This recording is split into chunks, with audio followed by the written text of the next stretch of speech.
Office থেকে বেরুতেই তাচ্ছিল্য হেসে শেহজাদের হাতে ডিভোর্স লেটার ধরিয়ে দিল শবনম। দীর্ঘ 5 বছরের দাম্পত্য জীবনের সকল সম্পর্কের বিচ্ছেদ এক মুহূর্তে ঘটিয়ে বয়ফ্রেন্ডের হাত ধরে চলে গেল সে। হতভম্ব নয়নে শবনমের যাওয়ার পানে তাকিয়ে রইল শেহজাদ। ব্যাপারটা বোধগম্য হলো না তার। যতক্ষণ দেখা গেল ততক্ষণ অবধি অনিমেষ নেত্রে তাকিয়ে রইল। ওরা মিলিয়ে যেতেই ছলছল নয়নে হাতের মধ্যে থাকা ডিভোর্স লেটারের দিকে তাকালো শেহজাদ। আকস্মিক এমন কিছুর জন্য প্রস্তুত ছিল না সে। দীর্ঘশ্বাস ফেলে দুর্বল পায়ে রওনা দিল বাসার পথে। বাসায় ফিরে রুমের লাইট অন করতেই বুকটা কেমন খা খা করে উঠল, ধুধু সমুদ্র তীরের মতো। ক্লান্ত শরীরটা অসাড় হয়ে এলো। কেমন দমবন্ধকর একটা মুহূর্ত তৈরি হলো। সংসারটা তাদের দুজনেরই ছিল। শবনম বাড়তি মানুষ পছন্দ করে না বিধায় তাকে নিয়ে শহরে আলাদা বাসা ভাড়া করে থাকতো। কত মায়া মমতা আর কত স্মৃতি এই ছোট্ট সংসারকে ঘিরে। সব কিছুতেই শবনমের ছোঁয়া লেগে আছে। সব কিছুই তার পছন্দের, আর সেই সব কিছুর মায়াকে উপেক্ষা করে তাকে একা করে চলে গেল শবনম। অবশ্য শবনমের দোষ দিয়ে কোনো লাভ নেই। দোষটা তো কেবল তারই। কি আছে তার? কিছুই নেই। না আছে রূপ গুণ, না আছে টাকা পয়সা ধন সম্পত্তি, কিছুই না। অজপাড়া গাঁয়ের খুব সাধারণ এক পরিবারের সন্তান সে। আর তার মতো অকেজো অপদার্থ একটা মানুষের সাথে দীর্ঘ 5 বছর সংসার করেছিল শবনম। এটাই তো অনেক। এর চেয়ে আর কি আশা করা যায়? বুকের বাঁ পাশটায় চিনচিন করে ব্যথা করে উঠল। বুক চেপে ধরে শুয়ে পড়ল শেহজাদ। বাবা মায়ের পছন্দের নিজের আপন ফুফাতো বোন শবনমকে বিয়ে করল সে। 5 বছরের দাম্পত্য জীবনে এত এত সুখের মাঝেও সুখ থেকেও যেন ছিল না তাদের মধ্যে। শুধু একটা শূন্যতাই। সব জায়গা দিয়ে শবনমকে সুখী করতে পারলেও কেবল একটা জায়গা দিয়ে অপূর্ণ রেখেছিল। তাই অপূর্ণতার জায়গাটা পূর্ণতা দিয়ে ভরাট করার খোঁজে পা বাড়ালো তার পরপুরুষের হাত ধরে। যদিও পূর্ব থেকে সবটাই টের পেয়েছিল শেহজাদ, তবে শবনমের মনের বিরুদ্ধে কিছু করার সাহস হয়ে ওঠেনি তার। সকালে ঘুম থেকে উঠে সর্বপ্রথম শবনমকে মিস করল শেহজাদ। পুরো সংসার কেমন ফাঁকা ফাঁকা আর নিস্তব্ধতায় ঘেরা। দমবন্ধ হয়ে আসছে তার। দ্রুত রেডি হয়ে অফিসে চলে গেল। এরপর এই পুরো একটা সপ্তাহ শবনমবিহীন বিষাদময় পার হলো। বাসায় ঢুকলেই শবনমকে মনে পড়ে। যাই দেখে শবনমের স্মৃতি মনে পড়ে। অনেক মায়া রেখে গিয়েছে শবনম। শবনমের শূন্যতায় অসুস্থ হয়ে এক পর্যায়ে ডিপ্রেশনে চলে গেল শেহজাদ। সিদ্ধান্ত নিল দ্রুত এই বাসা ছেড়ে বাবা মায়ের কাছে ফিরে যাবে। এই বাসায় ব্যালকনি থেকে শুরু করে আনাচে কানাচে সহ প্রতিটি জায়গায় শবনমের ছোঁয়া। তাই অনুভব করে অসুস্থ হয়ে পড়ছে শেহজাদ। পরশু বাসা ছাড়ার সিদ্ধান্ত জানিয়ে নোটিশ করল বাড়িওয়ালাকে। বলে দিল সে বাবা মায়ের কাছে ফিরে যাবে গ্রামে। তখন প্রায় রাত বাজে 12:30। কিছুতেই ঘুম আসছিল না শেহজাদের। ছটফট করছিল বিছানায় শুয়ে। তার বাহুডোরে এখন শূন্য। এই তো সপ্তাহখানেক পূর্বেও তার নিঃসঙ্গতায় তার বাহুডোর আঁকড়ে পড়ে থাকতো মেয়েটা। তার বাহুডোরে মাথা গুজে কত কান্না করেছিল তার ঠিক নেই, কিন্তু এখন শূন্য বাহুডোর। শবনম নেই, চলে গিয়েছে তার বাহুডোর ফাঁকা করে। শবনমের শূন্যতায় অস্থির অস্থির লাগছে শেহজাদের। কেমন দমবন্ধকর একটা পরিস্থিতির সৃষ্টি হলো। নিঃসঙ্গতা যেন গলা চেপে ধরল। দ্রুত বিছানা ছেড়ে উঠে দাঁড়ালো। ব্যালকনিতে গিয়ে একটি সিগারেট ধরালো। কসমিন কালেও সিগারেট মুখে তুলেনি শেহজাদ। শবনম একদমই পছন্দ করতো না, কিন্তু এখন এই ধূমায়িত শলাকা তার নিত্যদিনের সঙ্গী। বর্ষাকাল বিধায় বৃষ্টি নামল হঠাৎ। মুষলধারে ঝুম বৃষ্টি হচ্ছে। হুট করে মনে পড়ল শবনমের কথা। বৃষ্টি খুব পছন্দ করত শবনম। দিনে কিংবা রাতে যখনই বৃষ্টি হতো না কেন, শবনম তাকে নিয়ে ছাদে চলে যেত আর বৃষ্টি বিলাস করত। আজ বড্ড ফাঁকা ফাঁকা লাগছে। শবনম নেই থাকলে ততক্ষণে তাকে টেনে নিয়ে যেত ছাদে আর বলতো, শেহজাদ আসো তো, ছাদে গিয়ে দুজনে বৃষ্টিবিলাস করি। তাচ্ছিল্য হাসল শেহজাদ। নারী বড়ই মায়াবী। সিগারেটে লম্বা এক শুকটান দিয়ে আকাশের দিকে ধোঁয়াগুলো উড়িয়ে দিয়ে তপ্তশ্বাস ফেলল। কোনো কারণ ছাড়াই হুট করে ছাদের দিকে পা বাড়ালো। কেন জানি ছাদে যেতে ইচ্ছে করছিল। ছাদের কার্নিশ ধরে কিছুক্ষণ দাঁড়িয়ে রইল, রোডের মধ্যে চলা যানবাহনের দিকে তাকিয়ে। বৃষ্টিতে ভিজতে লাগলো শেহজাদ। ভারী বর্ষণ হচ্ছে। হঠাৎ বিদ্যুৎ চমকে উঠল। সে আলোয় ছাদের অপর পাশের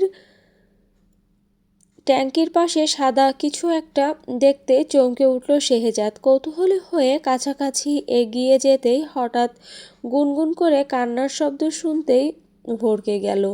গুটিসুটি পায়ে এগিয়ে যেতেই দেখল একটি মেয়ে বৃষ্টির মধ্যে বসে কাঁদছে।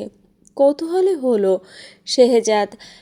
এত রাতে ছাদে একা একটি মেয়ে বসে কাঁদছে, ব্যাপারটা খুবই অদ্ভুত। মেয়েটিকে হতে পারে শাহজাদের জানা নেই।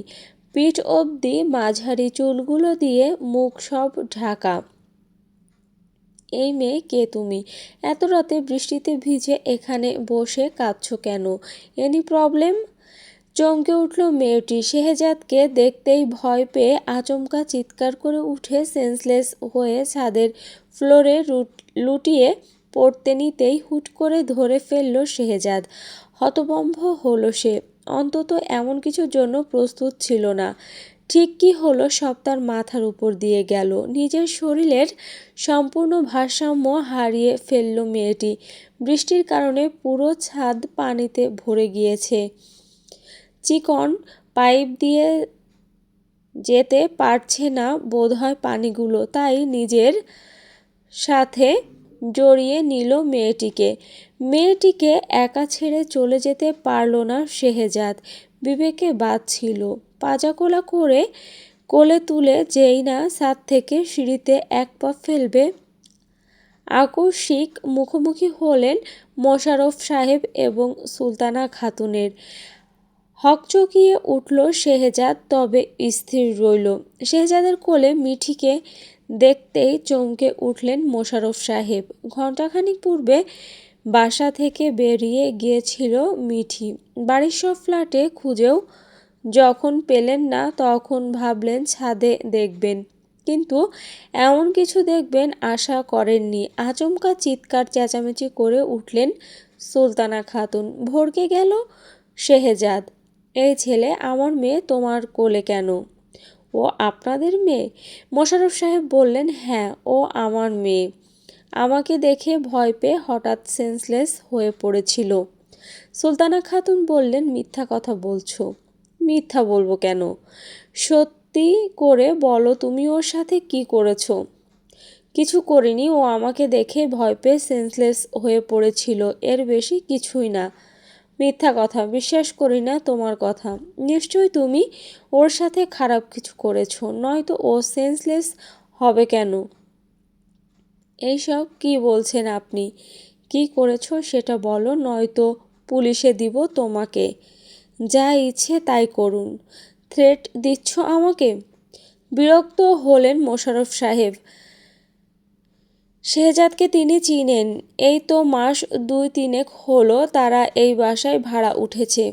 চুপ করো সুলতানা, মেয়েকে পেয়েছি এটাই অনেক। শেহজাদ, তুমি ওকে বাসায় দিয়ে এসো, ওর কথায় কান দিও না। বাসায় নিয়ে যাবে মানে? আপনার মেয়ে এত রাতে ছাদে এসে এই ছেলেটার সাথে ফষ্টি করেছে। এই মেয়েকে তো আমি বাসায় এক পাও তুলব না। জিদ চাপল মোশাররফ সাহেবের মাথায়, কষিয়ে একটা থাপ্পড় বসালেন স্ত্রীর গালে। হতভম্ব হয়ে গেলেন তিনি। রেগেমেগে আরও জোরে চিৎকার চেঁচামেচি করে বাড়ির সব ফ্ল্যাটের মানুষজন জড়ো করে ফেললেন। সুলতানা খাতুনের কর্মকাণ্ডে লজ্জায় আড়ষ্ট হলেন মোশাররফ সাহেব এবং শেহজাদ। শেহজাদের পাশের ফ্ল্যাটের একজন পুরুষ জিজ্ঞেস করলেন, এখানে কি হয়েছে, এত চেঁচামেচি কিসের? এই ছেলেটার ডিভোর্স হয়েছে সপ্তাহ পেরোয়নি, এখন আমাদের মেয়ের দিকে কুনজর দিয়েছে। এর একটা ব্যবস্থা করুন সবাই, এর ভদ্রমুখোশটার ফাঁস করে দিন। স্তব্ধ হয়ে গেল শেহজাদ। পায়ের নিচের মাটি সরে গেল যেন। এত নোংরা মন মানসিকতা ভদ্রমহিলার ইতিপূর্বে জানা ছিল না তার। জানলে এই বাসায় ভাড়া তো থাক দূরের কথা, ছায়াও মারাতো না। মিঠিকে সেন্সলেস অবস্থায় শেহজাদের কোলে দেখতেই এক একজন এক এক রকম নানান আজেবাজে মন্তব্য এবং কানাঘুষা করতে লাগলো। কেউ কেউ তো বাঁকা চোখে চেয়ে শুনিয়ে শুনিয়ে কটু কথা বলতেও দ্বিধাবোধ করল না। লজ্জায় অপমানে থরথর করে কাঁপতে লাগলো শেহজাদ। কারো মুখ ধরে রাখার সাধ্য নেই তার, দোষ তো তারই। সে কেন এত রাতে ছাদে এলো আর মানবতা দেখাতে গেল? চোয়াল শক্ত করে কথা না বাড়িয়ে মিঠিকে তাদের বাসায় সোফার উপর রেখে বেরিয়ে আসতে নিতে আচমকা শেহজাদের টি-শার্টের কলার চেপে ধরলেন মতিউর সাহেব। আত্মসম্মানে লাগলো শেহজাদের। চোয়াল শক্ত করে কলার ছাড়িয়ে নিল। এটা কেমন অভদ্রতা! আমাদের মেয়ের সাথে নষ্টামি করে এখন সাধু সাজা হচ্ছে। কি করতে চান? তোমাকে ভদ্রলোক ভাবতাম, কিন্তু তার প্রমাণ আজ দেখিয়ে দিলে। ছি! না জেনে শুনে আজেবাজে মন্তব্য করবেন না। অনেক সময় চোখে দেখা জিনিস কিংবা কানে শোনা কথাও ভুল হয়। আর শুনুন, কি করেছি না করেছি সেটা আপনাদের মেয়ের জ্ঞান ফিরলেই জিজ্ঞেস করবেন, তখন সত্যিটা জানতে পারবেন। আসছি।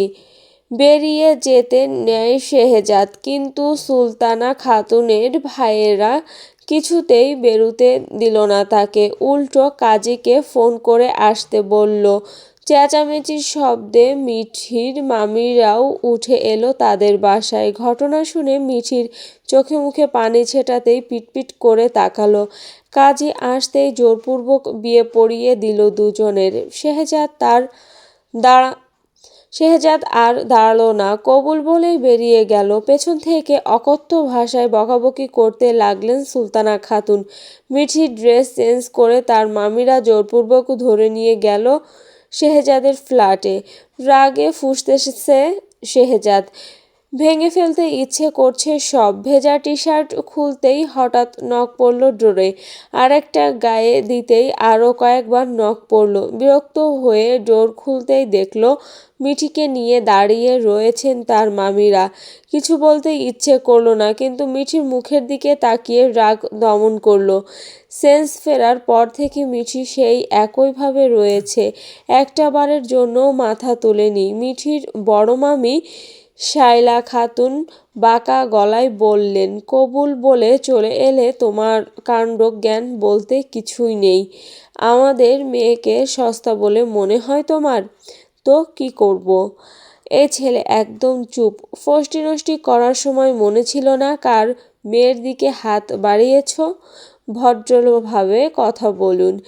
এজন্যই তোমার বউ টিকে না, ডিভোর্স পাও। কথাটা শুনতেই চট করে মাথা তুলে মামির দিকে তাকালো মিঠি। ডিভোর্স মানে?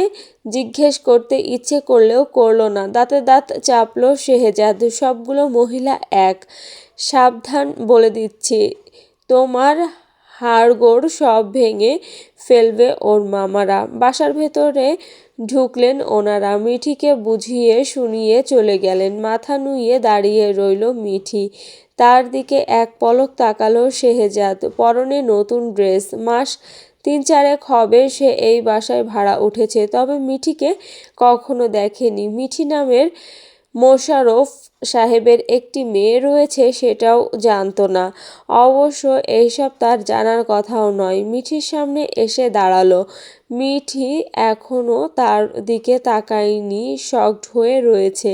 বিয়ের সময়ও একবারের জন্য তাকায়নি যে তার বিয়ে কার সাথে হচ্ছে। গলা পরিষ্কার করে নিল শেহজাদ। সরি, বুঝতে পারিনি এমন কিছু হবে। তুমি চাইলে ডিভোর্স নিতে পারো।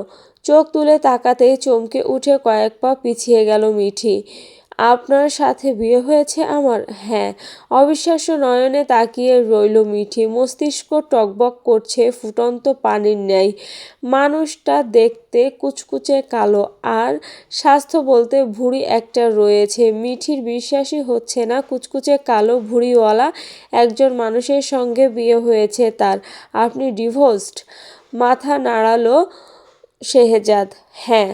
নিজেকে পাগল পাগল লাগছে মিঠির। আচমকা নিজের চুলগুলো খামচে ধরে চিৎকার করে উঠতেই ঘাবড়ে গেল শেহজাদ। দাঁত মুখ খিচিয়ে পাশের সেন্টার টেবিল থেকে একটা ফুলদানি ছুটতেই কপাল কেটে গড়গড় করে রক্ত বেরোতে লাগলো শেহজাদের। এমন কিছুর জন্য প্রস্তুত ছিল না সে। মোবাইল নিয়ে সেটাও ছুঁড়েও মারতেই মুহূর্তেই ভেঙে চূর্ণবিচূর্ণ হয়ে গেল। রণচণ্ডীর রূপ ধারণ করলো মিঠি। আচমকা শেহজাদের টি শার্টের কলার চেপে ধরল। চিটার, চিট করতে বুক কাঁপল না একটুও? আমি চিট করিনি। তোমার মা মামা মামিরাই জোর করে এই বিয়েটা দিয়েছে। আর আমি ডিভোর্সড, সেটাও তোমার বাবা মা থেকে শুরু করে এই এলাকার সবাই জানে, হয়তো তুমি ছাড়া। বিশ্বাস হলো না মিঠির। মন চাইছে লোকটাকে মেরে ফেলতে। ডোর খুলে বেরিয়ে যেতে নিতেই হাত ধরে ফেলল শেহজাদ। রাগের মাথায় মিঠিকে একা ছাড়া মানে বিপদ। টান দিয়ে নিজের কাছে নিয়ে এলো। শান্ত হও, মাথা ঠান্ডা করো, একটু বোঝার চেষ্টা করো প্লিজ। যাও, সব দোষ আমার। আমার সাথে চিট করলেন কেন? আমি মানুষটা কালো, কিন্তু ইচ্ছে করে তো আর জন্ম নেইনি। আর ডিভোর্সই কেউ ইচ্ছে করে হয় না। পৃথিবীতে এত মেয়ে থাকতে আপনি কেন আমাকে বিয়ে করলেন? এটা জাস্ট একটা অ্যাক্সিডেন্ট, আর ভাগ্য এমনটাই লেখা ছিল। তাই বলে কালো খ্যাত ডিভোর্সি বয়স্ক ভুঁড়িওয়ালা একটা লোকের সাথে? তুমি চাইলে ডিভোর্স নিতে পারো। যেতে দিন, নয়তো আপনাকে মেরে ফেলবো। এখন পাগলামো করো না, সকাল হোক, মাথা ঠান্ডা করো, আর সব কিছুর জন্য সরি। আমি কিছুতেই আপনার সাথে থাকবো না। চুপ। কড়া ধমক দিতেই ভড়কে গিয়ে চুপসে গেল মিঠি। ফুঁসতে লাগলো ফনা তোলা সাপের মতো। কপাল চেপে ধরে বেডরুমে নিয়ে গেল মিঠিকে। ঘুমাও। আর একটা কথাও নয়। কি হাল করেছো আমার দেখেছো? তুমি কি সত্যিই মানুষ? রক্তে ভেসে গেল শেহজাদের মুখ। কটন আর লিকুইড স্যাভলন দিয়ে জায়গাটা পরিষ্কার করে একটি ওয়ান টাইম ব্যান্ডেজ লাগিয়ে নিল। ব্যথায় টনটন করছে। চুপচাপ শুয়ে পড়ো, আমি ড্রয়িং রুমে যাচ্ছি। রাত 2:30টার বেশি বাজছে। মাথা ঘুরছে শেহজাদের। একে তো মিঠির অ্যাটাক, দ্বিতীয়ত টেনশনে, এবং তৃতীয়ত বৃষ্টিতে ভেজার দরুন তার মাথা ব্যথা শুরু হয়েছে। ড্রয়িং রুমের সোফায় শুয়ে পড়ল শেহজাদ। বিছানায় বসল মিঠি। বসা অবস্থায় কখন চোখ লেগে এলো টের পেল না। হ্যালো বন্ধুরা, এই গল্পের পরবর্তী পার্ট খুব শীঘ্রই এই চ্যানেলে আপলোড দেওয়া হবে। তো যারা যারা এখনও চ্যানেলটি সাবস্ক্রাইব করেনি তারা অবশ্যই সাবস্ক্রাইব করে দেবে। আর এই গল্পটি যাদের যাদের ভালো লেগেছে, গল্পের শেষে অবশ্যই একটা লাইক এবং গঠনমূলক কমেন্ট করে যাবে। ধন্যবাদ সবাইকে।